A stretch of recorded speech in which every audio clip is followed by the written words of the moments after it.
Pride and Prejudice. By Jane Austen. Chapter 10. The day passed much as the day before had done.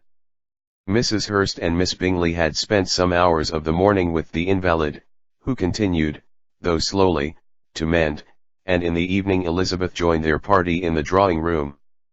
The loo table, however, did not appear. Mr. Darcy was writing, and Miss Bingley, seated near him, was watching the progress of his letter and repeatedly calling off his attention by messages to his sister. Mr. Hurst and Mr. Bingley were at piquet, and Mrs. Hurst was observing their game. Elizabeth took up some needlework, and was sufficiently amused in attending to what passed between Darcy and his companion. The perpetual commendations of the lady, either on his handwriting, or on the evenness of his lines, or on the length of his letter, with the perfect unconcern with which her praises were received, formed a curious dialogue, and was exactly in union with her opinion of each. How delighted Miss Darcy will be to receive such a letter. He made no answer. You write uncommonly fast. You are mistaken. I write rather slowly. How many letters you must have occasion to write in the course of a year. Letters of business, too. How odious I should think them. It is fortunate, then, that they fall to my lot instead of yours. Pray tell your sister that I long to see her. I have already told her so once, by your desire. I am afraid you do not like your pen. Let me mend it for you. I mend pens remarkably well. Thank you, but I always mend my own. How can you contrive to write so even? He was silent. Tell your sister I am delighted to hear of her improvement on the harp, and pray let her know that I am quite in raptures with her beautiful little design for a table, and I think it infinitely superior to Miss Grantley's. Will you give me leave to defer your raptures till I write again? At present I have not room to do them justice. Oh, it is of no consequence. I shall see her in January. But do you always write such charming long letters to her, Mr. Darcy? They are generally long, but whether always charming it is not for me to determine. It is a rule with me, that a person who can write a long letter with ease, cannot write ill.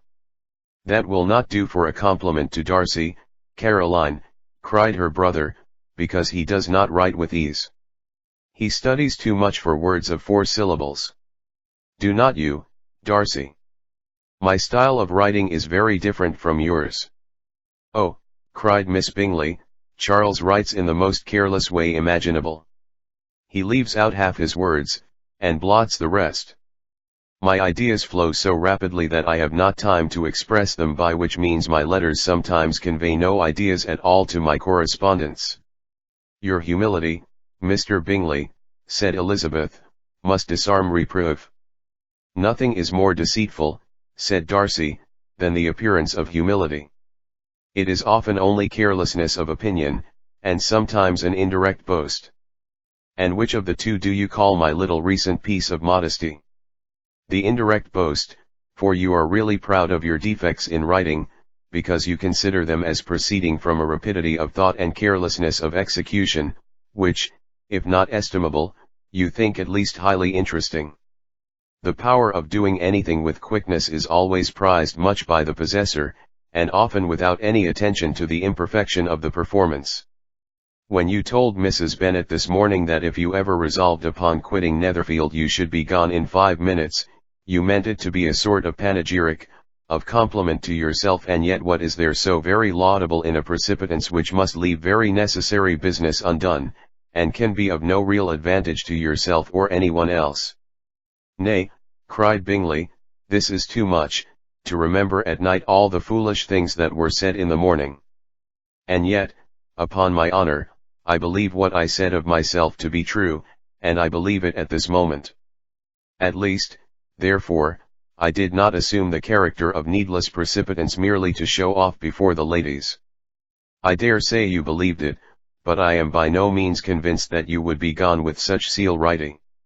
Your conduct would be quite as dependent on chance as that of any man I know, and if, as you were mounting your horse, a friend were to say, Bingley, you had better stay till next week, you would probably do it, you would probably not go, and at another word, might stay a month. You have only proved by this, cried Elizabeth, that Mr. Bingley did not do justice to his own disposition. You have shown him off now much more than he did himself. I am exceedingly gratified, said Bingley, by your converting what my friend says into a compliment on the sweetness of my temper. But I am afraid you are giving it a turn which that gentleman did by no means intend, for he would certainly think better of me, if under such a circumstance I were to give a flat denial, and ride off as fast as I could. Would Mr. Darcy then consider the rashness of your original intentions as atoned for by your obstinacy in adhering to it? Upon my word, I cannot exactly explain the matter. Darcy must speak for himself. You expect me to account for opinions which you choose to call mine, but which I have never acknowledged. Allowing the case, however, to stand according to your representation, you must remember, Miss Bennet, that the friend who is supposed to desire his return to the house, and the delay of his plan, has merely desired it, asked it without offering one argument in favor of its propriety. To yield readily easily to the persuasion of a friend is no merit with you. To yield without conviction is no compliment to the understanding of either. You appear to me, Mr. Darcy, to allow nothing for the influence of friendship and affection. A regard for the requester would often make one readily yield to a request, without waiting for arguments to reason one into it. I am not particularly speaking of such a case as you have supposed about Mr. Bingley. We may as well wait, perhaps, till the circumstance occurs before we discuss the discretion of his behavior thereupon. But in general and ordinary cases between friend and friend, where one of them is desired by the other to change a resolution of no very great moment, should you think ill of that person for complying with the desire, without waiting to be argued into it? Will it not be advisable, before we proceed on this subject, to arrange with rather more precision the degree of importance which is to appertain to this request, as well as the degree of intimacy subsisting between the parties?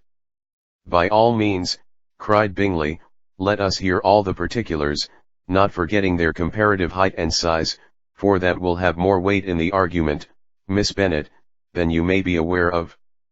I assure you, that if Darcy were not such a great tall fellow, in comparison with myself, I should not pay him half so much deference. I declare I do not know a more awful object than Darcy, on particular occasions, and in particular places, at his own house especially, and of a Sunday evening, when he has nothing to do. Mr. Darcy smiled, but Elizabeth thought she could perceive that he was rather offended, and therefore checked her laugh. Miss Bingley warmly resented the indignity he had received, in an expostulation with her brother for talking such nonsense. I see your design, Bingley, said his friend. You dislike an argument, and want to silence this. Perhaps I do. Arguments are too much like disputes. If you and Miss Bennet will defer yours till I am out of the room, I shall be very thankful, and then you may say whatever you like of me. What you ask, said Elizabeth, is no sacrifice on my side, and Mr. Darcy had much better finish his letter. Mr. Darcy took her advice, and did finish his letter. When that business was over, he applied to Miss Bingley and Elizabeth for an indulgence of some music. Miss Bingley moved with some alacrity to the pianoforte, and, after a polite request that Elizabeth would lead the way which the other as politely and more earnestly negatived, she seated herself. Mrs. Hurst sang with her sister, and while they were thus employed, Elizabeth could not help observing, as she turned over some music books that lay on the instrument, how frequently Mr. Darcy's eyes were fixed on her. She hardly knew how to suppose that she could be an object of admiration to so great a man, and yet that he should look at her because he disliked her, was still more strange. She could only imagine, however, at last that she drew his notice because there was something more wrong and reprehensible, according to his ideas of right, than in any other person present. The supposition did not pain her. She liked him too little to care for his approbation. After playing some Italian songs, Miss Bingley varied the charm by a lively Scotch air, and soon afterwards Mr. Darcy, drawing near Elizabeth, said to her, Do not you feel a great inclination, Miss Bennet, to seize such an opportunity of dancing a reel?" She smiled, but made no answer.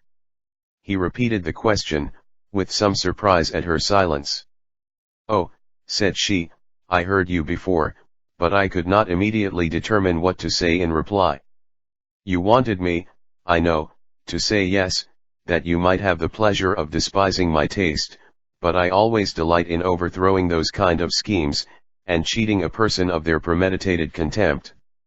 I have, therefore, made up my mind to tell you, that I do not want to dance a reel at all, and now despise me if you dare." "Indeed I do not dare." Elizabeth, having rather expected to affront him, was amazed at his gallantry, but there was a mixture of sweetness and archness in her manner which made it difficult for her to affront anybody, and Darcy had never been so bewitched by any woman as he was by her. He really believed, that were it not for the inferiority of her connections, he should be in some danger.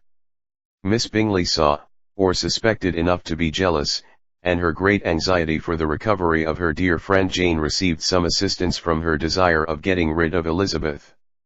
She often tried to provoke Darcy into disliking her guest, by talking of their supposed marriage, and planning his happiness in such an alliance. "I hope," said she, as they were walking together in the shrubbery the next day, "you will give your mother-in-law a few hints, when this desirable event takes place, as to the advantage of holding her tongue, and if you can compass it, do cure the younger girls of running after officers. And, if I may mention so delicate a subject, endeavor to check that little something, bordering on conceit and impertinence, which your lady possesses.